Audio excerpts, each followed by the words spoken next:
ပသိမ်တစ်မြို့လုံးကကာလာသားတွေအလူအယက်ပိုးပန်းခဲ့ရတဲ့နာမည်ကြီးအလှကုန်ရှင်လှစိန်နောက်ဆုံးမှာဘာကြောင့်သူမနှိမ်ခဲ့ဘူးတဲ့မိန်းကလေးတစ်ယောက်ရဲ့အိမ်မှာအစေခံအဖြစ်ဘဝကိုအစုံတက်ခဲ့ရတာလေအလှမာနာကြောင့်လမ်းမားခဲ့တဲ့မိန်းကလေးတစ်ယောက်ရဲ့တင်ကန်းစာယူစီဟာဘဝဆက်ကြောင်းကဲကျွန်ုပ်တို့ရဲ့နှလုံးသားတကားတွေကိုဖွင့်ပြီးဒီဇလန်လေးတွေကိုအတူတူစီမျောကြည့်ကြရအောင်ဗျာရုပ်ချောသူပီမိုးနေလှစိန်သည်နမဲကြီးသလောက်မာနကြီးသူဖြစ်လေ၎င်း၏ရုပ်စင်းချံရင်လှပတင့်တယ်သောတည်င်းသည်ရက်နီးရက်ဝေးကြော်ကြားလီအရက်ရက်မှာပိုးပန်းသူများကျိုးပန်းစွာလာရောက်ကြသလေလှစိန်ကိုတွေ့ရသည့်အခါမှသာတွေ့ကြရ၏သူဖြစ်၍မထိုက်သူမယူရဟုသောစကားတစ်ခုပေါ်၍နေလေ၎င်း၏ဖခင်မှာကြီးရွာကော်မတီလူကြီးဖြစ်၏ပစ္စည်းဥစ္စာလည်းကျွယ်ဝ၏မိခင်ကလည်းမာနကြီးလှစိန်နှင့်တန်းသူပသိမ်နေမှာမရှိဟုဆွဲမှတ်၍ထားလေလှစိန်ကိုလူချင်းသူများလည်းအနီးအပါမြို့များမှလာကြလေကာလာသားတယောက်ကိုလှစိန်လက်ခံ၍စကားပြောလင်း10ယောက်အယောက်20ကမခံမရက်နိုင်အောင်ဖြစ်ကြလေလမ်းမှာခိုက်ရန်တော်တာဖြစ်ကြလေပသိမ်သားကိုလက်ခံလင်းအနီးအပါမြို့များကကာလာသားများကမခံချင်၍ရန်ဖြစ်အနီးအပါကာလာသားများကိုလက်ခံလင်းပသိမ်သားများကမကြည်မနှက်ဖြစ်ကခိုက်ရန်ဖြစ်ပွားကြ၏သူဖြစ်သောကြောင့်လှစိန်တယောက်အတွက်မကြခဏအတီးကတုံဖြစ်လေထိုအဒီးကယုံသည်မြို့ထဲ၌တစ်ဖက်နှင့်တစ်ဖက်တရက်ကွက်နှင့်တရက်ကွက်အမျိုးတစုနှင့်တစုတို့တိုင်အောင်နောက်ဆုံး၌ပြန့်နှံ့၍သွားလေ၏လှစိန်ကိုပိုးရသည့်အတွက်တေးသည့်တိုင်အောင်အနာတရဖြစ်သူများလည်းရှိလေ၏သို့တော်လည်းအလှကုန်ကိုကစိတ်ကြီးဝင်၍နေသောလှစိန်နှင့်၎င်း၏မိဘများသည်ကမြို့ပြက်၍သွားလျင်တာ၍ပင်ထင်ရှားကြော်ကြားလိမ့်မည်ဟုမှတ်ယူကာလှစိန်ကိုယောက်ျားမပြီးစားပဲမြို့ပြက်အောင်ကြည့်၍နေလေ၏အရေးပိုင်ကဒီပုံဖြင့်ဒီမြို့ကိုစစ်ပလိတ်လက်အပ်ရလိမ့်မယ်ထင်တယ်ကျုပ်တို့မထိန်နိုင်ဘူးဟုချင်းချောင်းလေ၏တိုးဖြစ်လေရာတိုက်တွန်းသူများကြသဖြင့်ဖခင်မင်းတိုင်ပင်အမတ်ကြီးသည်ရန်ကုန်သို့တွားပြီးတမက်လောင်းတယောက်နှင့်ပြန်၍လာလေ၏ထိုအခါပသိမ်သားကာလသားများကငါတို့ပသိမ်သားကိုတော့အဖက်မတန်မှတ်ထင်ပြီးရန်ကုန်သားကိုမှသူ့သမီးလေးကိုအပ်ရသလားဟုအများသဘောတူစိတ်ဆိုးကြလျက်၎င်း၏အိမ်ကိုမီးနှင့်ရှို့လေရာထိုအိမ်မှမီးကူးဆက်ပြီးတရက်လုံးတက်ပြောင်းလေ၏မီးအမခံရှိသောအိမ်တအိမ်သာကြံပါလေ၏ထိုအိမ်ကလှစိန်တို့အိမ်ဖြစ်လေ၏တို့ဖြစ်လေရာအများငိုပွဲစင်ကြသည့်အထဲတွင်လှစိန်တို့သားမိသားဖမှရဲပွဲစင်၍နေကြလေ၏လှစိန်၏အိမ်ချီရင်း၌မိဘကုံပကသနာကြောင့်မဟုတ်တကယ်ရုပ်ရည်ချောမောလှပသောစမ်းကြည့်ဟုခေါ်သောမိန်းကလေးတစ်ယောက်ရှိလေ၏၎င်းမှာလှစိန်လောက်လှလှပပမဝတ်နိုင်ရှာပြီတို့ဖြစ်လေရာတခါတရံအဝတ်အစားလှလှပပကိုဝတ်ဆင်ရသည့်အခါလှစိန်ကပိုးစုံကျူးဖက်လို့ပြိုင်နေလေးပါလိနှင့်မခံမရနိုင်အောင်ရှုတ်ချပြောဆိုလေ၏စမ်းကြည့်သည်ထိုစကားများကိုကြားရတော့လေအောင်ဤ၍နေလေ၏စမ်းကြည့်မိခင်မုံဆိုးမကြီးသည်ကခိုက်ရန်တော်သားကိုလွန်စွာကြောက်တတ်သူတစ်ယောက်ဖြစ်သဖြင့်မိမိ၏သမီးကိုသာနှိမ်လေ၏ငိမ့်ငိမ့်နေပါသမီးရဲ့မမေတို့ကသူတို့လိုအတိုက်ဝင်းကြီးတာမဟုတ်ဘူးသမီးမတူရင်မတူနဲ့သမီးရဲ့လှစိန်ကစိတ်ကြီးဝင်ပြီးအိမ်တွင်းပုံးလို့နမဲထွက်တာပါနောင်တို့စိတ်ကြီးဝင်အားကြီးလို့ဘေကာလာသားမှမရတဲ့အခါကျတော့သူ့စီကိုဘယ်သူမှလာမှာမဟုတ်ပါဘူးညီမျက်စိတာတောက်ထောက်ပြီးကြည့်ပါအခုတော့မလာတဲ့လူတွေမလာကြတော့ဘူးအရှိပိုင်းဘိုးနီတို့ညီအကိုမြဘယ်လာတော့တလဲသူတို့အစကငန်းငန်းတက်လာကြတာပဲအခုအေးသွားပြီနောက်တခြားလူတွေလည်းဒီလိုဖြစ်ကြမှာပဲလူမှလည်းစိတ်နေပဲစိတ်ကြီးဝင်လဲနမဲထွက်တယ်စိတ်ကြီးဝင်အားကြီးလို့လဲနမဲပြတ်တာပဲဒီလိုဖြင့်ကျမဘလို့နေရမလဲညီဒီလိုပဲအိမ်တွင်းပုံနေပေါ့ဒီတော့မှသူ့ရေးရေးတင်းတင်းဂုံပြိုင်နေလို့ပြိုးအောင်မှာပြိုးအေးညီမကြပြီးရောမဟုတ်လား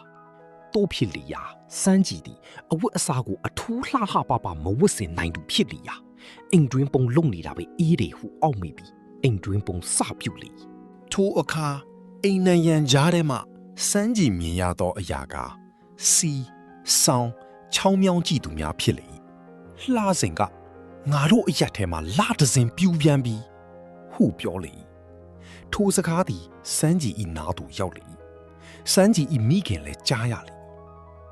ထိုအခါများစွာအားတက်လျက်စမ်းကြည့်ထံသို့တွားရောက်ကဘာနေလေသမီးကြားရပြီမဟုတ်လားအရင်ကနင်းကိုချောင်းမြောင်းကြည့်သူများရှိရလားအခုနီးဘလောက်တကူကြီးလာပြီလဲ ဟုပြောလေစန်းကြီးလည်းကျေနပ်ပျော်ရွှင်၍နေလေမိခင်ကနီးဒီလိုအခါမျိုးမှာဂုံတုဂုံပြိုင်ဝတ်ဆင်နေဖို့မလိုပါဘူးစင်စရာလည်းငါတို့မှမရှိဘူးတခုငါတတိပေးမယ်လှစိန်ထန်လာတဲ့လူများဟာစိတ်လက်မကြည်မနဲ့မတာမယာနဲ့ပြန်ကြရတယ်နီးဒီလိုမလုံးနဲ့လာသူများကိုအားရှိအောင်အယောတဝင်ကလေးလည်းလုပ်ရတယ် သို့တော်လည်းအားလုံးရှိမှတယောက်ယောက်ကိုပို့ပြီးအယောဝင်လို့လည်းမဖြစ်ဘူးတယောက်တလေလာသူများကိုသာအားပေးရတယ်မိန်းမကအားမပေးရင်ယောက်ျားများလည်းမလာရဲဘူးအားပေးတန်တော့အားပေးမှဖြစ်တာဟုပြောလေစန်းကြီးလည်းအမေမာသည့်အတိုင်းရိုးရိုးကျင့်၍ရိုးရိုးနေ၏သူဖြစ်လျာလှစိန်ထန်သွားရသဖြင့်ခြေတိုခမန်းဖြစ်လျက်စိတ်ပြက်၍နေသူမောင်စိန်ဖီခေါ်ယောက်ျားပြိုတယောက်သည်စွတ်စွတ်ရွရွစန်းကြီးထံရောက်၍လာလေ၏ရှင်ဟိုအိမ်နဲ့ဘာဖြစ်လာသလဲဘယ်အိမ်လဲ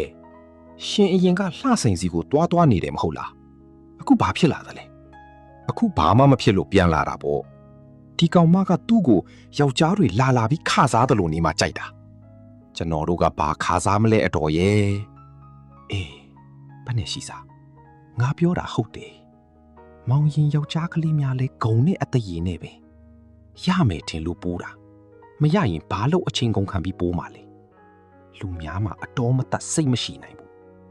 စိတ်ဆိုတာရှည်တဲ့လောက်ရှည်တာပဲမောင်စိန်ဖေးမှာဆက်ရှင်ယုံစိတ်ကြီးကြီးဖြစ်၏လှစိန်ကစရီးစချီလောက်ကိုမျက်စိမမြင်အမြင့်ဆုံး ICS ကဲ့သို့သောသူများကိုသာမြင်၍နေလေဒီမျိုးနိုင် ICS တွေမြောက်များစွာပိုလျံ၍မနေနိုင်ကြပြီတို့ဖြစ်လေရာစန်းကြီးမှာထိုစရီးကြီးနှင့်ပင်အကြောင်းပါ၍သွားလေ၏လှစိန်မာက ICS ကိုမျော်လင့်တုံးပင်စန်းကြီးမှာယောက်ျားရသဖြင့်တင်းတင်းတဲတဲရွှေနှင်းကြောက်အလားဖျားသွားအတူကြောင်းသွားအတူနေသည်ကိုလှစိန်မြင်ရသောအခါအားကြစားပြုလေ၏စန်းကြီးမှာပုံမူချောမောလှပ၍လဲလှလာလေ၏လှပဝတ်ဆင်၍လင်မယားနှစ်ယောက်ရှေ့သွားနောက်လိုက်ညီဘေးချင်းတိုက်ညီကြက်တရီရှိစွာသွားလာကြသည်ကိုအားကြစားပြုလေ၏သို့တော်လဲလှစိန်မှာအားကြတော်လဲရွေးချယ်၍ယူเสียလူမရှိတော့ပြီဟန်ပန်လူများအနက်တယောက်မျှမကြံအောင်ရှောင်ခွာ၍သွားကြလေတော်သည်ထို့အခါမနာလိုမုန်းထားသောစိတ်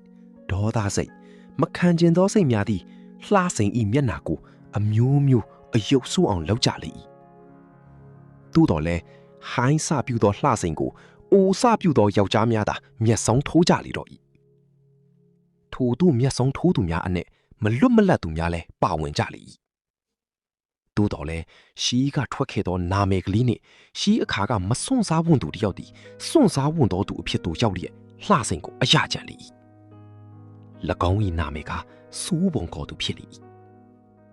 မယားတယောက်ကိုကောင်းစွာမကြွေးနိုင်သည့်အတွက်ထိုမိန်းမနှင့်ကွဲသလိုလိုဖြစ်၍နေလေ၏၎င်းသည်လှစိန်ကိုဇီးကအပြန်တွင်လှဲနှင့်တင်၍ပြေးလေ၏လှစိန်မှာမော်တော်ကားအတင်မခံရလှဲချမ်းကြီးနှင့်အတင်ခံရသည့်အတွက်စိတ်လက်မကြည်မချမ်းဖြစ်လေသည်သို့တော်လဲမိမိ၏ကံအကြောင်းကဤမျှသာအကျိုးပေးသည်ကိုမငြင်းမဆန်နိုင်ပဲမော်တော်ကားစီးနိုင်သူများစွာမရှိသောရက်၌လူလာ၍ဖြစ်ရသည့်အတွက်စိတ်ထဲတွင်တရက်လုံးကိုတိမ်ကြုံကြိမ်ဆဲ၍နေလေစိုးပုံဒီကငွေကြီးရှာ၍ပင်မရတော့လေထမ်းရီကစောအရက်များကိုကနီးစဉ်တောက်စားနိုင်၏အင်ကိုမူးရစ်လျက်ပြန်၍လာသည့်အခါတခါတည်းရန်တောအရက်ပလင်းကိုခါးကြား၌ညှက်၍လာပြီးစတိုင်ပါနှင့်မီးဘူးကြောင့်၌ပလင်းကိုထောင်ကားလာစင်းဟိဒီမားကွလာစမ်းမအောင်ကွလင်းယောက်ျားကြိုက်တဲ့အရာကိုကိုကြီးလောက်ကင်ပေးမှမိမမြက်ကွလာမင်းငှဲ့ပေးပါဒီတော့မှဘဝတိုင်းအဆက်ပါပြီမင်းကိုလှဲနေကြီးတင်ရမှာလာပါရမီဖြည့်စမ်းပါကွလှရဲ့ဟူသောစကားမျိုးဖြင့်လှစိန်အားအရက်ငှဲ့ခိုင်းလေလှစိန်ကအလွန်စိတ်ကြီးဝင်ခဲ့ဘူးသူဖြစ်ရာစိုးပုံကိုသူနှင့်ညားပြီးအရက်ကိုငှဲ့၍ပေးရသောဘဝသို့ရောက်သည်မှာကံကြမ္မာ၏ဖန်တီးပုံမဟုတ်မိမိကိုယ်တိုင်၏ဖန်တီးခြင်းဖြစ်လေသို့တော်လဲထိုအချောင်းကိုမတွေးတော်မီချေမိမိ၏ဆိုးသောကံကြမ္မာအတွက်အရက်ကိုကျိန်ဆဲ၍နေလေအရက်မကောင်းလို့သာယခုလိုဖြစ်ရသည်ဟုမှတ်ထင်၍နေလေတခါတည်းရန် စိုးပုံရှာဖွေ၍မရသောအခါစန်းကြည်ထံသို့တွား၍ဓမ္မတ်ငါးမူကို၎င်းချီးယူလာလေသည်သို့တော်လည်းအချိန်မှန်မှန်ပြန်၍မဆက်နိုင်စန်းကြည်သဘောကောင်းသဖြင့်သာအဖြစ်အပျက်ကိုအယက်မသိပဲနေလီထိုချီးနေကြသောအခါအချီအငှားပုံမူရေးလီ တညေ့တနိုင်မိမိအရက်ဝယ်၍တောက်နေကြဖြစ်သောအရက်အမြဲချက်လို့သူကိုရွှေတောင်ဤတေးသို့ရောက်သွားပြီးအရက်ရှိသေးသလားဟုမေးရာထမ်းလျက်ဖို့မရှိ၍အရက်ကိုမချက်နိုင်ကြောင်းစိုးဖုံထံမှငွေအတော်များစွာရဖို့ရှိကြောင်းကိုပြောလျာထိုအရက်ကျွေးနှင့်ပတ်သက်ပြီးအငင်းခုန်ဖြစ်ရမှရန်ခိုက်ဒေါသဖြစ်ပြီးဦးရွှေတောင်ဤတူအောင်သူခေါ်ဂျပုကဦးဆက်ကိုပလင်းနှင့်ထုလိုက်ရာစိုးဖုံမှဝတ်ကြွ၍သွားလေစိုးဖုံတည်ပြီးသည့်နောက်လှစိန်မှာစမ်းကြည့်တယောက်သာခေါ်သူပြောသူရှိလေရာတမတ်ငါးပဲစသည့်ကျွေးများကိုစမ်းကြည့်ထမ်းမှမကြအလီလီယူရသဖြင့်ကျွေးသာထက်လျက်ပြန်ဆက်ခြင်းကမရှိသဖြင့်နောက်ထပ်အလကားမချီဝင်တော့ချီ သို့တော်လည်းစန်းကြည်ဤအိမ်ကိုတွားသည့်အခါတိုင်းပတ်စံလို၍လာချောင်းကိုစန်းကြည်တိသဖြင့်အလိုက်တိစွာနှုတ်ဖြင့်ဖွင့်၍မတောင်းမီကသုံးဘဲတမတ်ကိုစန်းကြည်ကပေးလေထို့အခါကျွေးတွေထက်၍တင်၏၎င်းနောက်စန်းကြည်ဤအိမ်သို့အလကားမတွားဝင်တော့သည့်အခြေအနေမျိုးသို့ရောက်၍လာလေထို့အခါစန်းကြည်ဤတောက်ရီအိုးသုံးရီအိုးချိုးရီအိုးများကိုရည်သိပ်၍ထည့်ပေးလေတခါစားရီတောက်ရီကြက်သောအခါ၌ကူညီချက်ဖြုတ်လောက်ကန်၍ပေးလေထိုနည်းနှင့်လှစိန်သည်စန်းကြည်ဤအိမ်တွင်မြဲမှန်းမသိမြေ၍သွားလီရာထင်းခွေရီခတ်အလုတ်ကိုစန်းကြည်ဤအိမ်၌အတိတကျအတိအလင်းလှုပ်၍နေသူအဖြစ်သို့ရောက်၍သွားလေတော့တည်း ဒီဇလန်လေးကတော့ဒီမှာတဲ့အဆုံးသတ်သွားပါပြီတဲ့နှလုံးသားထဲမှာခံစားချက်တစ်ခုခုကြံ့ရစ်ခဲ့မယ်လို့မျှော်လင့်ပါတယ်ခင်ဗျအဆုံးထိအတူတူစီးမျောနားဆင်ပေးခဲ့တဲ့အတွက်လည်းကျေးဇူးအများကြီးတင်ပါတယ်ခင်ဗျ